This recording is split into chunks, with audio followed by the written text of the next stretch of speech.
Selamat pagi dan salam sejahtera kepada semua. Saya Teacher Leader Isabel dan bersama-sama dengan saya pada hari ini adalah rakan fasilitator saya, Puan Sylvia, ingin membentangkan inisiatif kami iaitu inisiatif meningkatkan penglibatan pelajar dalam pengacaraan majlis di sekolah melalui LPR. Inisiatif LPR kami berfokus kepada penglibatan pelajar. Matlamat kami adalah ingin melahirkan lebih ramai pelajar yang mahir pengacara majlis, lebih ramai pelajar yang mempunyai keyakinan diri yang tinggi, manakala tahap pelaksanaan sekarang adalah pelaksanaan dan budiran melibatkan 48 orang pengawas. Mengapakah inisiatif ini perlu dilaksanakan?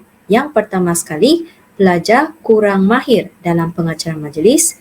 Yang kedua, pelajar kurang yakin bertugas sebagai pengacara majlis. Dapatan Borang Maklum Balas menunjukkan hanya 10 daripada 48 orang pengawas yang mempunyai kemahiran pengacara majlis dan keyakinan diri pada tahap yang tinggi. Sebab itu, inisiatif ini perlu dilaksanakan. Kemudian saya beralih kepada pelaksanaan inisiatif. Inisiatif ini terbahagi kepada 3 fasa. Fasa yang pertama L adalah listen, di mana semua pengawas akan diberikan satu bengkel pengacara majlis yang dikendalikan oleh 2 orang guru yang berpengalaman yang mengambil masa selama 3 jam. Kemudian kita lihat kepada fasa yang kedua iaitu P, practice. Pada fasa ini, pengawas-pengawas sekolah akan dibagikan kepada 9 kumpulan kecil untuk membuat latihan pengacara majlis. Setiap kumpulan terdiri daripada pengawas yang mempunyai kemahiran pengacara majlis dan keyakinan diri pada tahap tinggi dan rendah. Tempoh masa yang diberikan adalah seminggu sehingga 4 minggu. Pengawas yang mempunyai tahap tinggi akan membantu pengawas yang mempunyai tahap yang rendah dengan memberikan komen-komen. Kemudian beralih kepada fasa ketiga R iaitu real, di mana fasa ini berfokus kepada ujian kecil dan para pengawas akan menjadi pengacara majlis secara bergilir-gilir semasa perhimpunan rasmi sekolah. Tempoh masa untuk fasa ini adalah seminggu sehingga selesai. Seterusnya, kita akan lihat 2 buah video yang menunjukkan fasa praktis beberapa sampel aktiviti. Yang pertama sekali, seterusnya perhatian kepada pelajar, pastikan anda berada di dalam barisan dalam keadaan sedia dan senyap. Majlis akan dimulakan sebentar lagi. Yang berusaha Pengetua SMK SN Peter Budat, Encik Go Wifu. Masih slow macam kita bercakap seperti biasa. Lepas tu intonasi dia kasih pelbagai itu intonasi. Contohnya, perhatian kepada pelajar, pastikan anda berada di dalam barisan dalam keadaan sedia dan senyap. Gitu. Sama kan, kalau macam sudah berucap di depan tu dia macam tidak garang, tidak menarik perhatian murid. Jadi macam dibuat daki saja kalau tempo bercakap. Jadi kasih garang sih. Pasti intonasi kau macam membaca saja. Kalau boleh tengok depan, dapat tengok situ saja.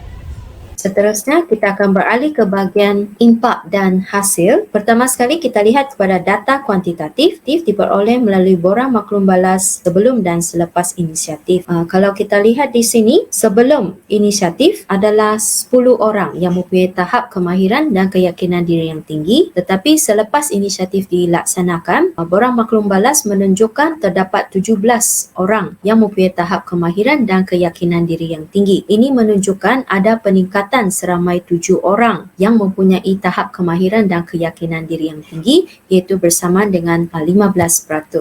Selain daripada data Borang Maklum Balas, saya juga memperoleh data melalui temu bual. Salah satu pengawas mengatakan bahawa dia lebih yakin dan kalau diberi lagi peluang dia mau lagi menjadi MC. Satu lagi kaedah yang digunakan adalah ujian kecil dan lihat di sini kurang daripada 80 markah adalah 30%. Manakala pengawas yang boleh dapat lebih daripada 80 markah adalah 68%. Jadi di sini menunjukkan yang mendapat markah lebih tinggi itu lebih ramai berbanding yang kurang daripada 80 markah. Seterusnya saya akan serahkan kepada rakan saya. Terima kasih. Seterusnya saya akan kongsikan tentang kesimpulan dan langkah seterusnya. Walaupun masih di peringkat pelaksanaan, inisiatif ini mempunyai hala tuju pelestarian yang sudah jelas. Pertama sekali, kalau kita perhatikan yang merupakan solusi solusi yang amat relevan dengan isu kepimpinan murid sekolah seperti mana yang dinyatakan oleh rekan saya sebelum ini. Dan kita perhatikan inisiatif ini juga unik dan efisien berdasarkan data yang telah dipersembahkan. Dan sudah tentu ianya juga berpotensi tinggi dan diperluaskan di peringkat sekolah, terutamanya kepada anak-anak murid yang mempunyai jawatan lain seperti ketua kelas, pembimbing rakan sebaya, dan juga JK Induk bagi persatuan dan juga klub di sekolah. Dan sudah tentu ia juga amat berpotensi untuk dikongsikan di daerah, negeri, kebangsaan, dan seterusnya, mungkin di peringkat antarabangsa sekiranya ada jaringan dan jalinan yang tepat dan membantu kami. Lebih penting menawarkan dana program yang sesuai dan relevan agar kami dapat meneruskan pelestarian berskala tinggi dan sudah tentu menampung perbelanjaan untuk anak-anak murid kami supaya lebih terampil dengan adanya baju dan kot yang menyokong keterampilan pemimpin unggul. Baiklah, orang kata teamwork itu adalah coming together is the beginning, keeping together is progress, work together is success. Maka tuan-tuan dan puan-puan, apa tunggu lagi? Jom sertai kami sekarang dengan tawarkan kepakaran percuma dan juga dana program kepada program inisiatif LPR yang akan nantinya bukan saja terkenal di tip of Borneo, malah mungkin satu hari nanti terkenal di peringkat kebangsaan dan antarabangsa karena adanya orang-orang budiman seperti yang ada di hadapan saya sekarang. Sekian, terima kasih. Yang baik itu daripada Tuhan dan semestinya kelemahan itu milik manusia karena dari kelemahanlah kita mencipta pelbagai potensi yang luar biasa. Sekian, terima kasih. Kembalikan semula kepada moderator.